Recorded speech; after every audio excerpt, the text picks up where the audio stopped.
got another question for you. Somebody wrote in, I know what my gross profit is. Okay. How do I determine how much I can pay? Okay. Great question. So this is going to go to salary caps. So again, if you're a part of our dealer success groups, you hear Jeff and I drone on aimlessly about this all the time. But so your salary caps are how much can we afford to take out of our profit to pay salaries with. So each department has a unique amount to it, and it's based upon gross profit. So if you know what your gross profit is, then it's a matter of saying, okay, well, in my parts department, what percent of my gross profit can I use to pay my salaries with? And depending upon your gross profit margin. So this goes back again, the higher your gross profit margin, then the higher that salary cap can be from that standpoint. So the first thing is, we'll just start with parts, since you just talked about parts. So if your gross profit margin in parts is running, let's say from about 32 to, let's say about 35 or 36%. So this is probably going to be bigger ag, construction, and things like this. Then you can pay out about 28% of your gross profit to offset the cost of your salaries. Now that's going to be for your parts manager, counterparts people, parts support person. That's your total money in that bucket. Because keep in mind, when we look at gross profit, there's three buckets. So we always talk about three buckets. We have a profit bucket, we have an expense bucket, and then we have a salary bucket over here. So in your salary bucket, I could take that gross profit and I could take, let's say 28% of the gross profit of my parts department if my margins are running in kind of the low 30s. And that would be what I could pay with over there. So if your margins are higher, then that number can go higher. You know, if you're, again, working in that 35 to say 42 range, then we could probably go to 29 to maybe even 30%. I guess some of my outdoor power equipment dealers that are in the 48 to 53 range, and we can go to 34, 35% there because the margins are there to support that with. So that would be the parts department. So I'd tell you 28 to 30%, depending upon your average gross profit margin, is what you would have for parts. And that's going to be your total. That's in the salary bucket. If you go over that, okay, and you're paying more than that, then you're taking money out of the profit bucket and you're moving it over to the salary bucket from over there. On the service department side, depending upon a little bit how you do it, but typically we look on service as 45% of the total labor dollars sold. Now, a little bit different than gross profit because most of our dealers are not counting technician's salary as a part of cost of goods sold.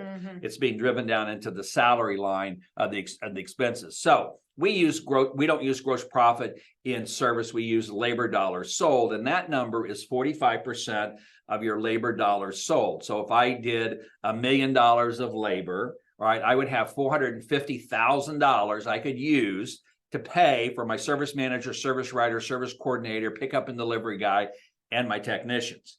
Okay, so 45% is the magic number there. Now we break that down a little bit more. We say out of that 45%, 30% of that 45 is going to go to pay tech expenses. Okay, and then we allocate 15%, the other 15%, which makes up our 45, we allocate that for management, service writer, service manager, service coordinator, things like that. So that's what you've got right there. So that's the number if you're looking at the service side, that's your salary cap there. Then on the sales and rental side, again, we're looking at gross profit, and it depends upon what your margins are. But typically in the world of sales, we allocate about 20 to 22% of gross profit in sales to offset the cost of our sales department. That's the total department as we're doing there. And again, it varies based upon your margins, but 20 to 22%. I was just on a call this morning with a gentleman that's an ag dealer. And as we were looking at he's running about 30%. And he's going like, gosh, you know, I'm not making a ton of money in sales. And I go, yeah, because you're paying out about 6 to 7% more to your salespeople than you really should based upon your gross profit margin. He was running about 10.8% gross profit margin on his equipment. And I said, you know, we can't change that easily, right? But it is something that we have to look at doing. So we either have to increase our gross profit margin, right? You can do that. That adds more gross profit there, or do it. But again, those things take place. And the same thing on the rental side there. So it's a percent of your gross profit. And again, we typically use 22. We match that up with the sales side there. So again, keep in mind that if you are overpaying, that money's not coming out of your expense bucket, it's coming out of your profit bucket. And I find, again, many times in dealerships, dealers are struggling getting that net profit into that 8 to 10 range, which is what we're trying to get our dealers to do. And it's because they're overpaying many times in salaries. You're adding people that you didn't really need to add as a part of what you're doing there. So anyway, so that's what I would encourage you to do. Kind of look at it, look at your three buckets. I got a salary bucket, an expense bucket, and a profit bucket. Now in ours, we're big fans of profit first. So in our system, Yeah. we take out the profit that the owner wants and put that in the profit bucket first, and then move that out of the way. And then what we have left is our expenses and our salaries. And our goal would be to spend all of that money on both expenses and salaries from that standpoint. So that's what I would look at. Yeah. And then when we look at what portion of this goes to the owner in Yeah. the midst of this, how do you determine that in the salary cap conversation? Well, if an specifically? owner is also operating as a store manager. Yeah. Okay, so they're not just an owner that comes in and writes checks and do things. So if they're actively involved in the business, then they should be being paid whatever I'd have to pay a store manager. Yeah. So if I'm in a dealership, for me, probably today, about anywhere in the United States, the minimum I'm going to have to pay a general manager is $60,000 to $80,000 plus probably 1% of the gross profit. Yeah. Something like that. So the first thing you have to do as an owner is you got to say, look, I'm an owner, but I'm also an employee. Uh-huh. And I see far too many owners don't pay themselves the same amount that they would have to pay somebody that was doing their job. So that's the first piece of it. But I would expect an owner, my goal for the owners is to take the profit. We talked about the profit Yeah. first concept. We're going to take the profit out first, and that's going to be over there. And that's not your salary. That's what you're getting paid for, all the risk that you take, Yeah. all the capital you have invested. That is not your salary. That is what is left. That's where we're over there. And if you take it out first, you don't have the ability to spend it. Mhm. And then the rest of it, again, should go there. So again, I would expect an owner to be paid commensurate to whatever job they're doing. So if you're the store manager, the store owner, right, or running it, and like I say, I would challenge anybody to find a really good general manager any place for less than $60,000. I don't Mhm. think you're going to do that.